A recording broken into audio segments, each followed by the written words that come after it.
क्या कभी आपने सोचा है कि अगर आपके विश्वास की वजह से आपको भूखे शेरों के बीच फेंक दिया जाए तो क्या होगा? यह कहानी उस समय की है जब बाबुल का साम्राज्य समाप्त हो चुका था और मादी फारसी साम्राज्य का शासन शुरू हुआ था। उस समय एक राजा था जिसका नाम था दारा मादी, जिसे हम राजा दारा भी कहते हैं। बाइबल हमें बताती है कि उसने 120 प्रांतों पर शासन किया और उसी के शासनकाल में यह अद्भुत घटना घटी।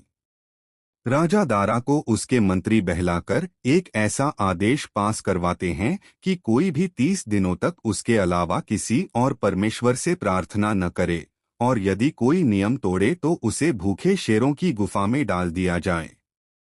राजा को यह अच्छा लगा और उसने आदेश पर मुहर लगा दी। लेकिन दानिएल, जो प्रभु का सच्चा सेवक था, उसने डरकर अपनी आदत नहीं छोड़ी और दिन में 3 बार खिड़की खोलकर यरूशलेम की ओर घुटनों पर झुककर प्रार्थना करता रहा। उसके दुश्मनों ने उसे ऐसा करते हुए पकड़ लिया और राजा के सामने ले गए।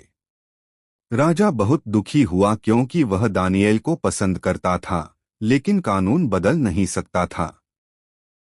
अंततः दानिएल को भूखे शेरों की गुफा में डाल दिया गया और राजा ने कहा, तेरा परमेश्वर तुझे बचाए। गुफा का मुंह पत्थर से बंद कर दिया गया और सबने सोचा अब उसका अंत निश्चित है।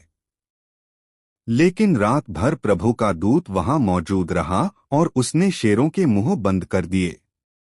शेर दानिएल के पास बैठे रहे लेकिन उसे छुआ तक नहीं।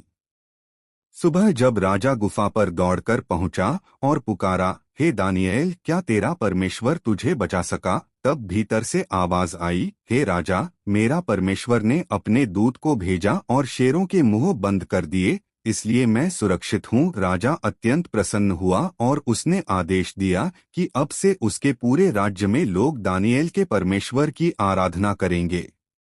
इस घटना ने सभी को यह सिखाया कि जब आप प्रभु के प्रति वफादार रहते हैं तो शेर भी आपके सामने झुक जाते हैं और कोई भी शक्ति आपको हानि नहीं पहुंचा सकती, क्योंकि प्रभु हमेशा अपने सेवकों को बचाता है।